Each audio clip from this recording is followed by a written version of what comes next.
जोंघिया बैठावलाई पापा अपनी हो पुतरिया रोबेली अब सीता हो बेटी रोबेली अब सीता हो बेटी नैना धारे हो लोरवा रोबेली अब सीता हो बेटी नैना धारे हो लोरवा जोंघिया बैठावलाई पापा जोंघिया बैठावलाई पापा अपनी हो पुतरिया रोबेली अब सीता हो बेटी नैना धारे हो लोरवा रोबेली अब सीता हो बेटी नैना धारे हो लोरवा।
हमें रहनी हो भैया छोरनी से चटनी नहीं हमें रहनी हो भैया छोरनी से चटनी नहीं हमें सभा में भैया पगड़ी हो झूकवनी नहीं हमें सभा में भैया पगड़ी हो झूकवनी कवानी कारणवा है भैया बहिनी के होते जानी कवानी कारणवा हो भैया बहिनी के होते जानी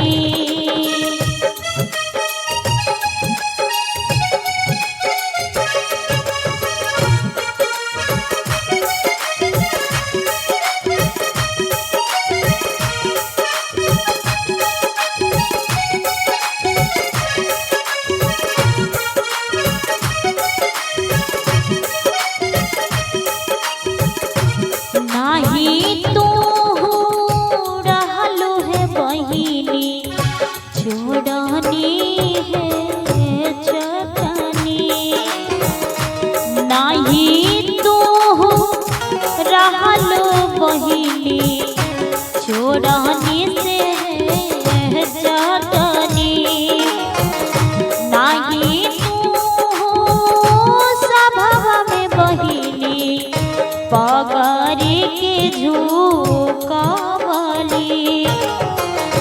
नहीं तू सभा में बहिनी पगड़ी हो झूकवली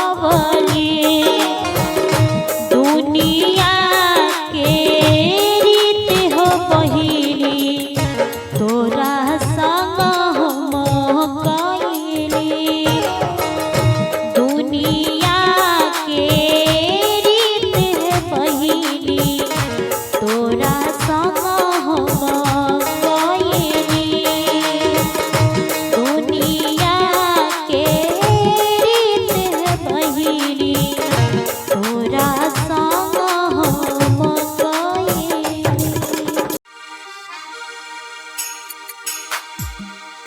ये समझ बेटा बेच के आओ आ सबके बीच बहुत सुंदर एक दहेज प्रथा के गीत सुनावा जा रहल छै यो समझ बेटा बेच के बनबै छी मकानियो कहबै छी धनवानियो ना समझ बेटा बेच के बनबै छी मकानियो कहबै छी धनवानियो ना समझ बेटा बेच के बनबै छी मकानियो कहबै छी धनवानियो ना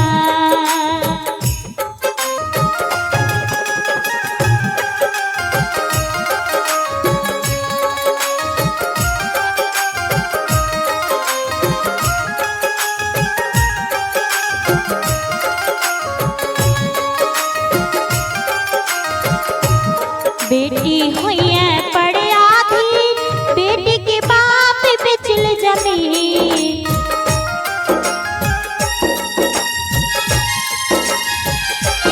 बेटी होइए पड़े आधी बेटी के बाप बेचल जमीन ये समझ कनिको करतो ये समझ कनिको करतो बेटी बापक मानियो कहबै छी धनवानियो ना ये समझ कनिको करतो बेटी बापक मानियो कहबै छी धनवानियो ना ये समझ बेटा बेच के बनबै छी मकानियो कहबै छी धनवानियो ना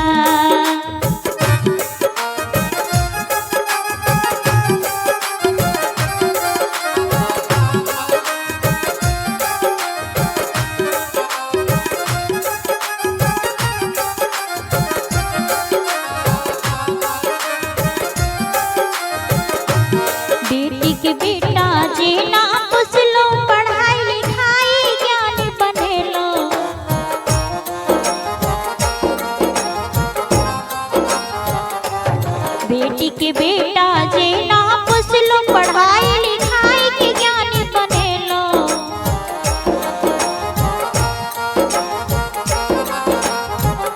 यो समझ पाई आगू में, यो समझ पाई आगू में ज्ञानो भेलै बेकारियो, कहबै छी धनवानियो ना।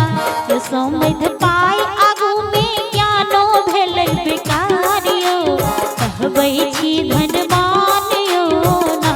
यो समझ बेटा बेच के बनबै छी मकानियो, कहबै छी धनवानियो ना।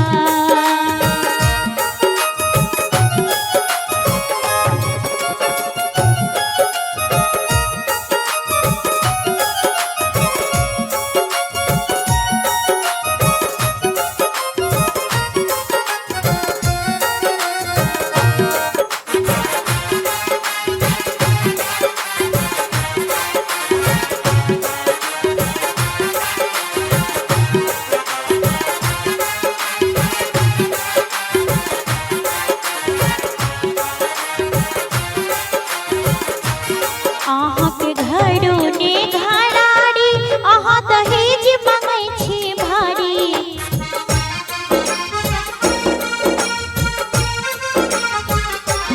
अहाँ के घरो ने घराड़ी, अहाँ दहेज मांगै छी भारी। यो समझ पढ़ी लिख का, यो समझ पढ़ी लिख का बनलो किया व्यापारियो, कहबै छी धनवानियो ना। यो समझ पढ़ी लिख के बनलो किया व्यापारियो, कहबै छी धनवानियो ना। यो समझ बेटा के बेच के बनेलो मकानियो, कहबै छी धनवानियो ना। यो समझ बेटा बेच के बनबै छी मकानियो, कहबै छी धनवानियो ना। समझ बेटा बेच के बनबै छी मकानियो, कहबै छी धनवानियो ना।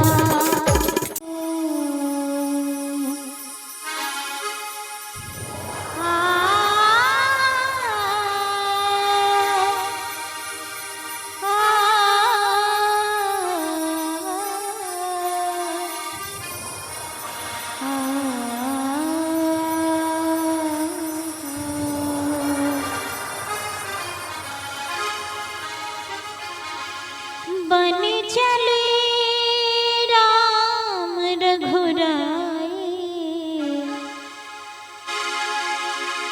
संग में सीता माई।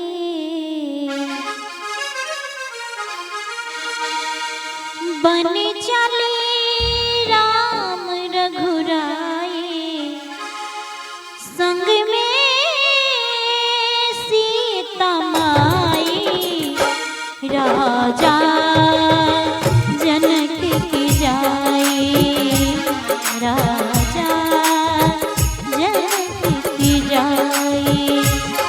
बन चले राम रघुराई, संग में सीता माई।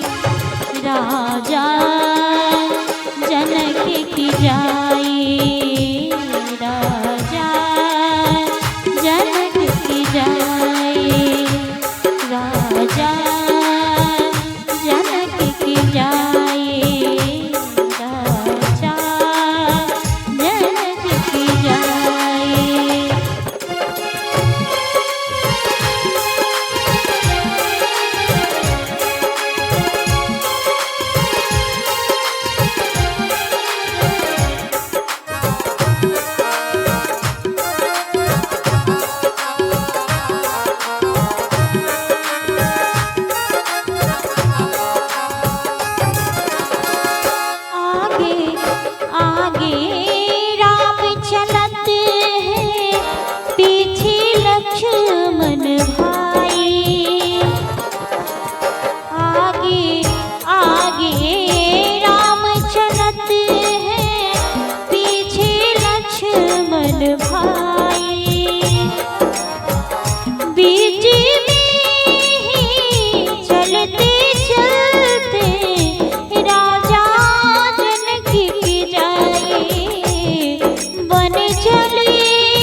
जनक की जाए राजा जनक की जाए राजा जनक की जाए राजा जनक की जाए।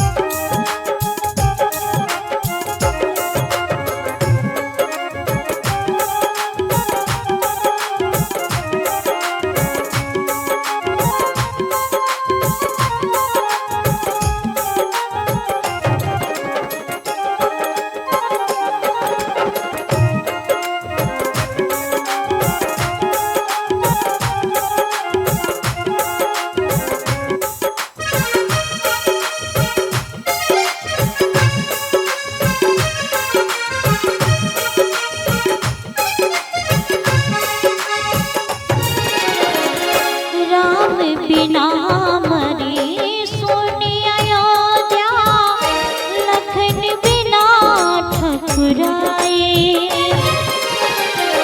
राम बिना मरी सुनी अयोध्या लखन बिना ठकुराए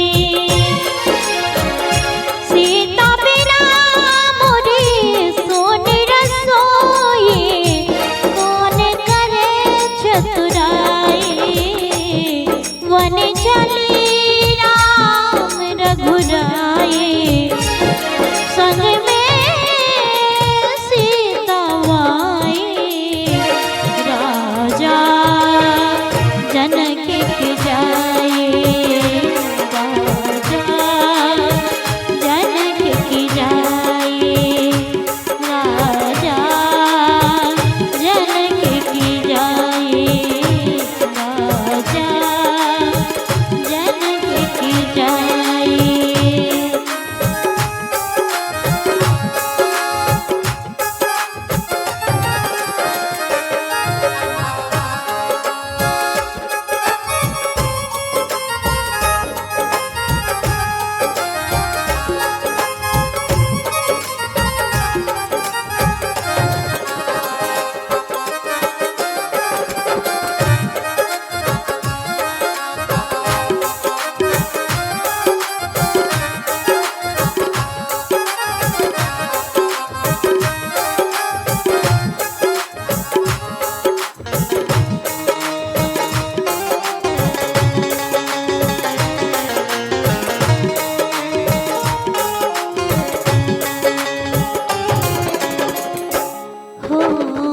सावन गरजे भादा बरसे पवन चले पुरवाई सावन गरजे भादा बरसे पवन चले पुरवाई एक वृक्ष के नीचे भीजे राम लखन दो भाई बन चले राम रघुराई संग में सीता माई राजा जनक की जाए राजा जनक की जाए राजा जनक की जाए।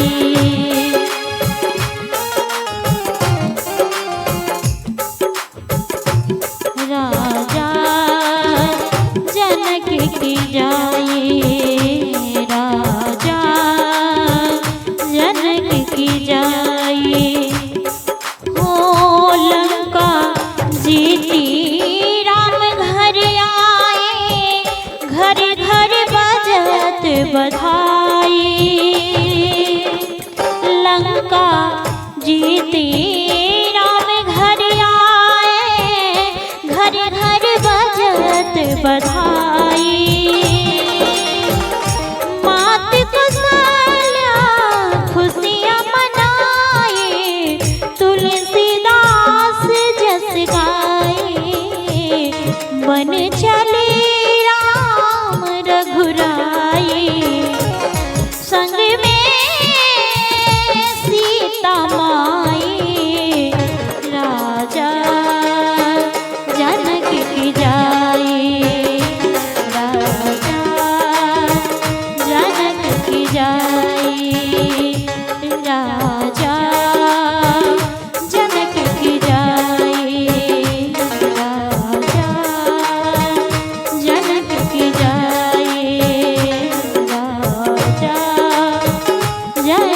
देखी जाई। बहुत सुंदर एक विवाह गीत सुनाबी। एहन सुंदर मिथिला धाम दोसर पायब कोने ठाम।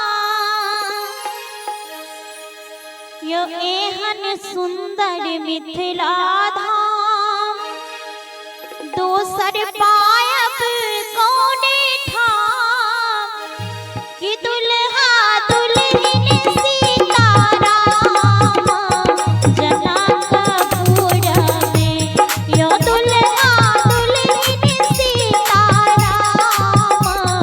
जनकपुर में। एहन सुंदर मिथिला धाम दोसर पायब कोने ठाम।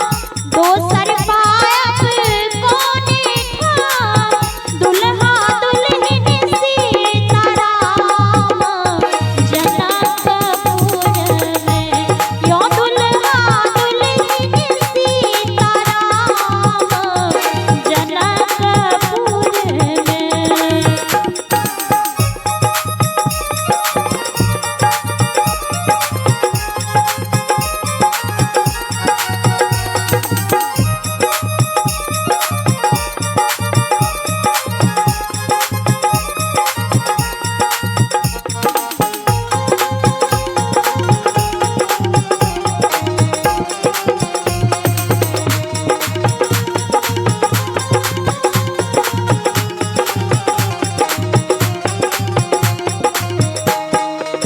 हम नहीं करबै ककरो आस जखन मिथिला हमर बास।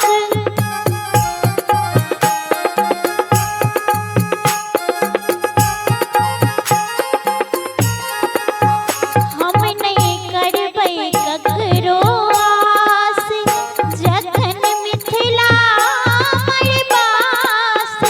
जखन मिथिला हमर बास हमर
साफ है।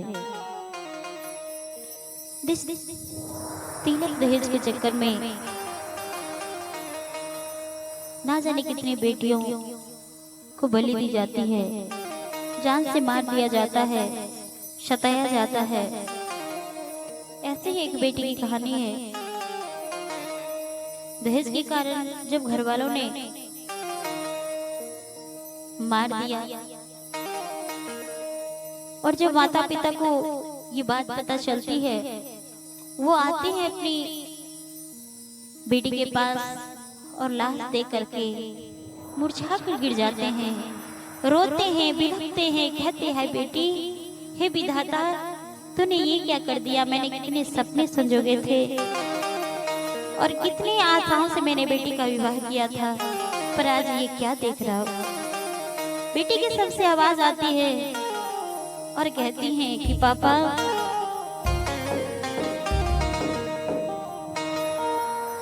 इससे तो अच्छा था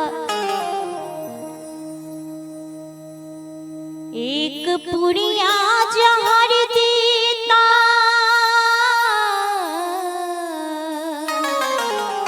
पापा तूने मुझे जन्म दिया, पाल पोस कर इतना बड़ा किया,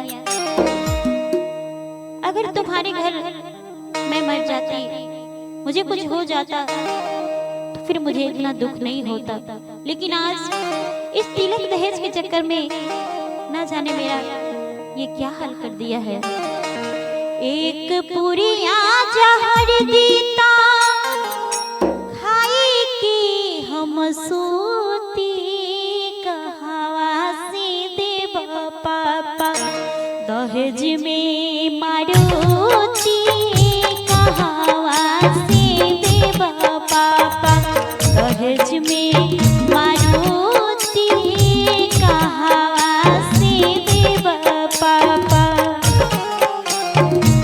एक पुड़िया जहर देता, खाई के हम सोती, एक पुड़िया जहर देता, खाई के हम सोती, कहावा से देव पापा, दहेज में मारुति, कहावा से देव पापा।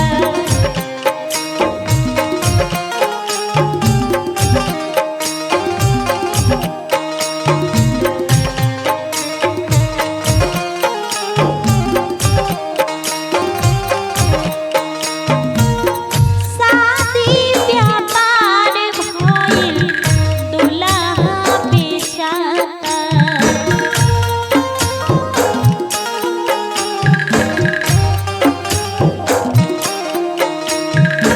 जेकरा पास पैसा बा उहे ले जाता।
जनमाई आजू फेरा में पड़ला।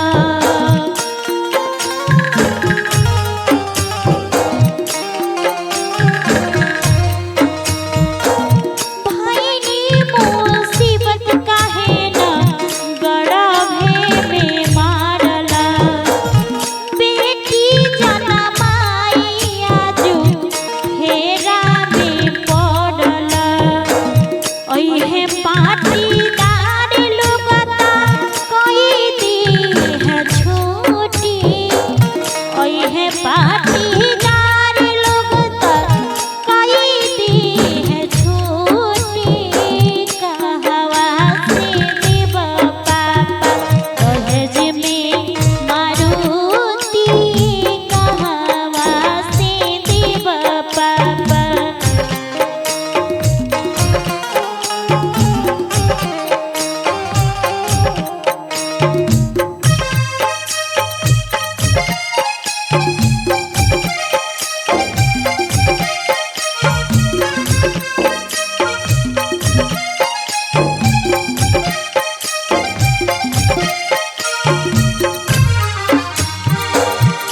एक माता पिता ना जाने कितना कष्ट काट के अपने बच्चे को जन्म देते हैं, उसका पालन पोषण करते हैं, पढ़ा लिखा करके योग्य बना देते हैं और फिर अपने कलेजे के टुकड़े अपनी बेटी को सौंप देते हैं।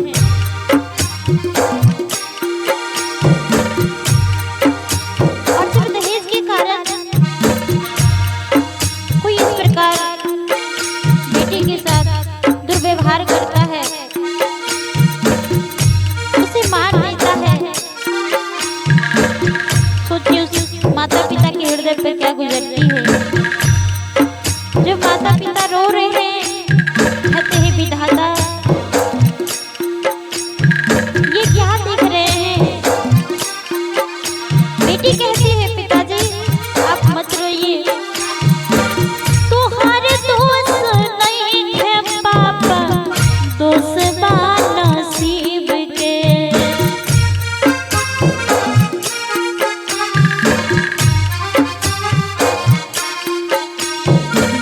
तुम्हारे दोस्त नहीं है पापा, दोस्त बा नसीब के।